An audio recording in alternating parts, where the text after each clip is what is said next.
Welcome back to the TCD YouTube channel.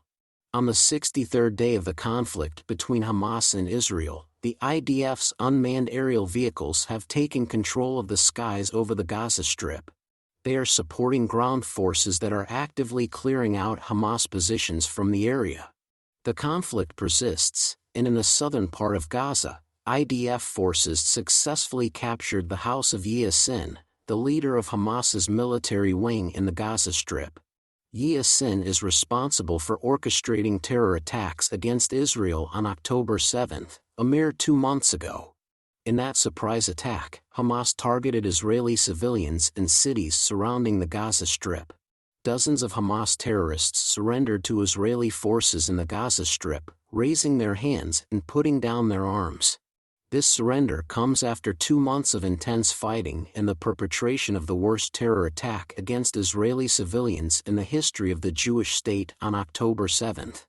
Images of surrendered terrorists being transported on military trucks may be unsettling, but it's crucial to remember that these individuals posed a threat only moments before, engaging in rocket launches, gunfire, and possessing explosive vests intended for suicide bombings.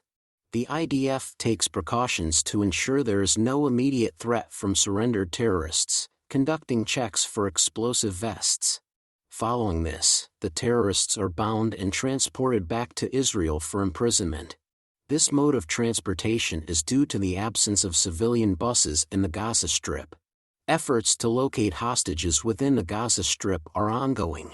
As the IDF closes in on Hamas locations, the hope is to release the hostages as part of the operation to neutralize Hamas's positions and terrorists in the southern part of Gaza.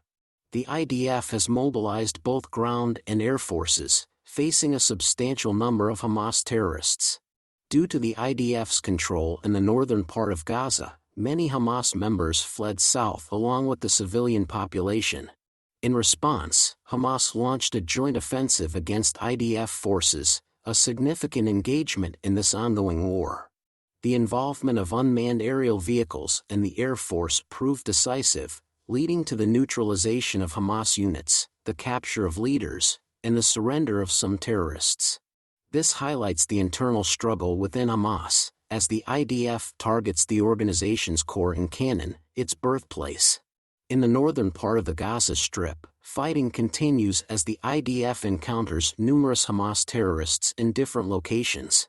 Some surrender when their tunnels are flooded or their positions compromised, while others persist in the fight.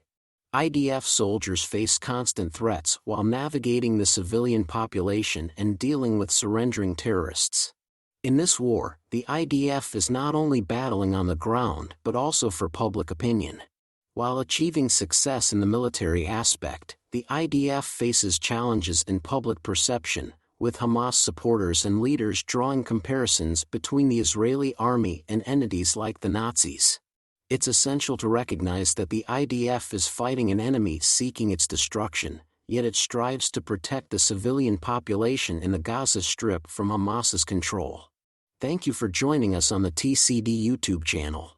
Stay informed by subscribing, and we'll continue monitoring the situation in the region. This concludes our video.